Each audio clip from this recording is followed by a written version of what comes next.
글에서는 여러 정보들이 제시가 되지요. 그런데 그 정보들의 관계를 파악하는 것은 여러분이 내용을 이해하는 데도 상당히 중요하고 또 여러분이 문제 풀 때에도 상당히 중요하다고 할 수가 있습니다. 자, 그럼 오늘은 그 정보들 간의 관계를 어떻게 파악하는지를 같이 한번 봤으면 좋겠어요. 자, 정보는 항상 이런 거야 라고 말할 수 없고요.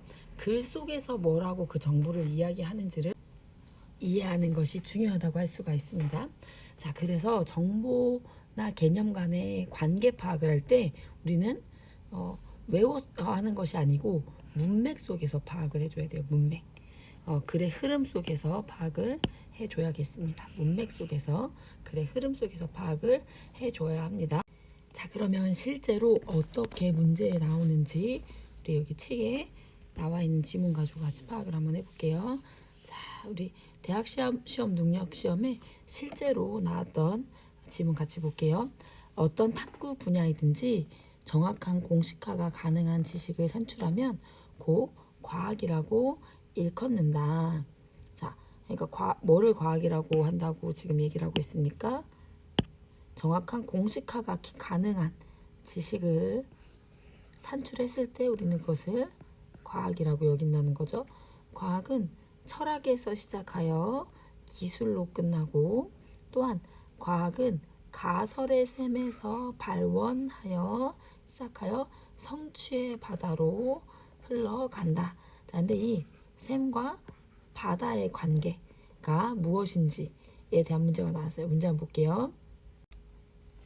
자, 여기 보시면 윗글의 문맥상 샘과 바다의 관계와 가장 유사한 것은 샘에서 발원하여서 바다로 간다라고 했어요. 그쵸? 자, 그러면 그렇게 우리가 같은 이 문맥 속에서 이 여러분이 알고 있는 샘과 바다에 대한 정보가 아니라 아까 방금 여기서 얘기한 가설의 샘에서 이제 시작을 해서 성취의 바다로 흘러간다.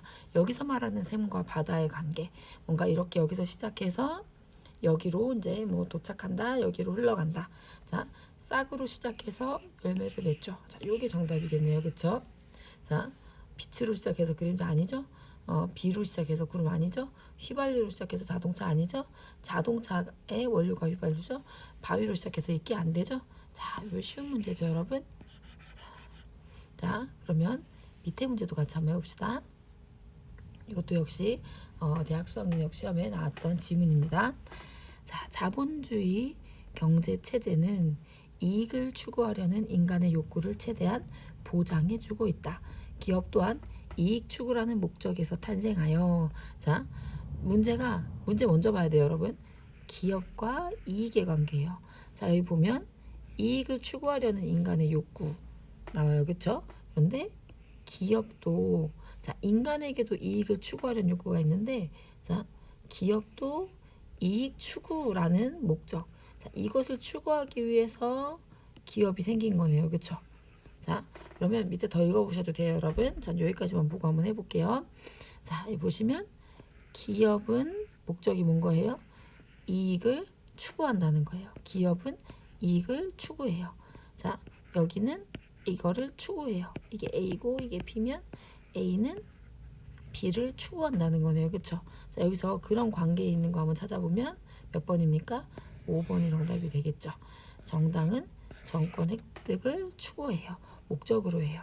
자, 여기 밑에 여러분 더 읽어보셔도 자, 이익은 기업가로 하여금 사업을 시작하는 동기다. 이런 얘기 나오고 기업은 자, 이런 경제적 이익, 사회적 이익도 포함된 다원적인 목적을 추구한다. 그러니까 기업에게 이익은 추구의 대상, 목적하는 대상이라고 할 수가 있겠죠.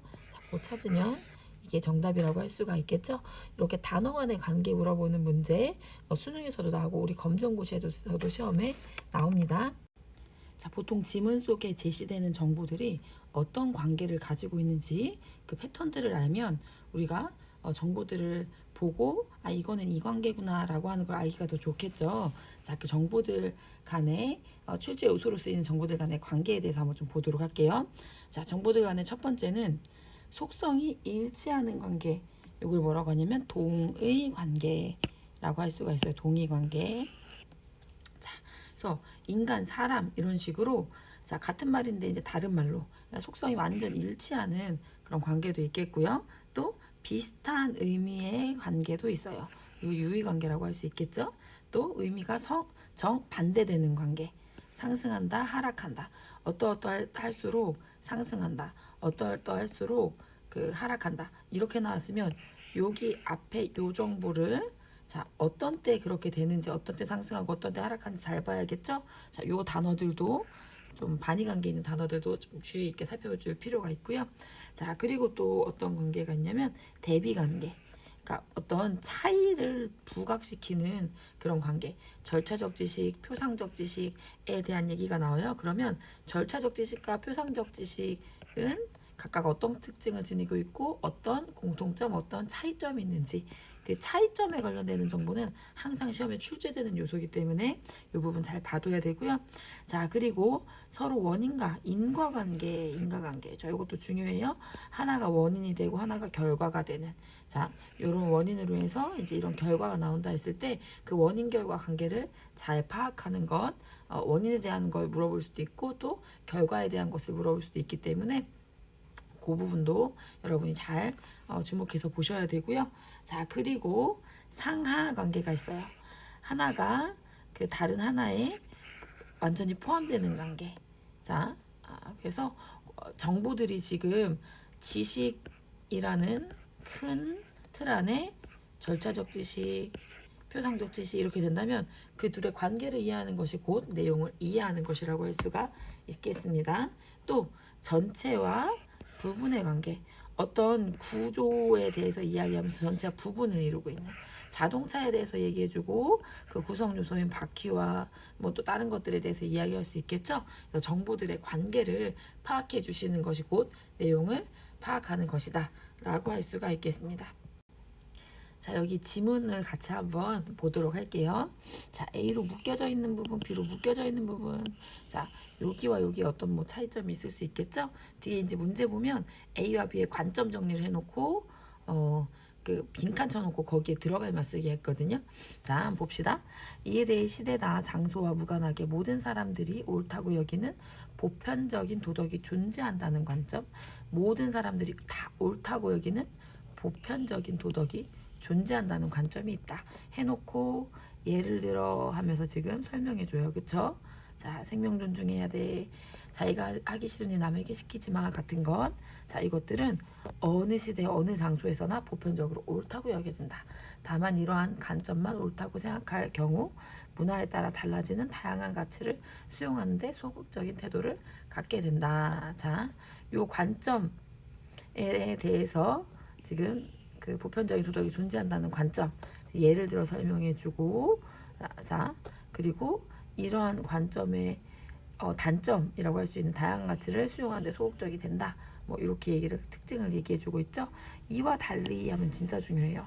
자 그러면 이 위에서 얘기한 그 관점과 달리 자 언제 어디서나 옳다고 여겨지는 도덕은 존재하지 않는다. 아까는 존재한다였어, 그렇죠? 존재하지 않는다. 라고 보는 관점이 있다. 자, 지읒하면 이제 같은 거 한 번 더 말해준다. 이렇게 부등호 표시했죠? 같은 거 얘기해준다는 거예요. 도덕은 시대나 장소에 따라 달라지기 때문에 상대적이라는 것이다. 이런 관점이 있다는 거죠. 도덕을 이러한 관점에서 보는 사람들은 자신이 속한 사회의 도덕이 반드시 모든 사회에 적용되어야 한다고 생각하지 않는다.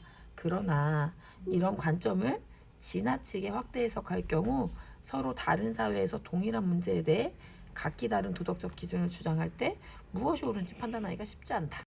자, 그러니까 이 지문에서는 A하고 B에서 관점을 보편적 도덕 존재한다, 존재하지 않는다, 각 관점에 대해서 이야기하고 그 특징에 대해서 설명해주고 있는 글이라고 할 수가 있겠네요. 자, 문제 볼게요.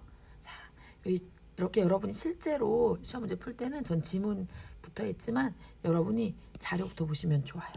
자료부터 보면 도덕적 판단의 기준은 시대나 장소에 따라 달라지지 않는 이런 내용 나오겠구나 라고 여러분이 예측하고 가기 때문에 훨씬 지문 읽고 또 지문을 어떤 부분에 중점을 봐야 될지가 잘 보일 거예요. 또 B에서는 사람들이 옳다고 생각하는 바나 바가 시내나 장소에 따라 달라지므로 도덕적 판단의 기준은 자, 그러니까 지금 이 두 개를 정리한 것이다 이렇게 했죠. 그래서 이런 자료 같은 경우에는 먼저 보고 들어가는 게 더 좋다. 자, 우리 읽고 왔죠. 자, 시내나 장소에 따라 달라지지 않는 뭐예요? 보편적인, 이성적인, 인위적인, 정신적인, 추상적인 보편적인 것입니다. 또 여기는 뭐죠? 판단 기준은 정의 절대적인 게 없어. 상대적인 것입니다. 이렇게 얘기하고 있었죠. 정답 찾는 건 어렵지 않죠. 자, 이 A와 B의 이 정보들은요, 어떤 관계에 있다고 할 수 있겠습니까? 차이점 두드러지죠.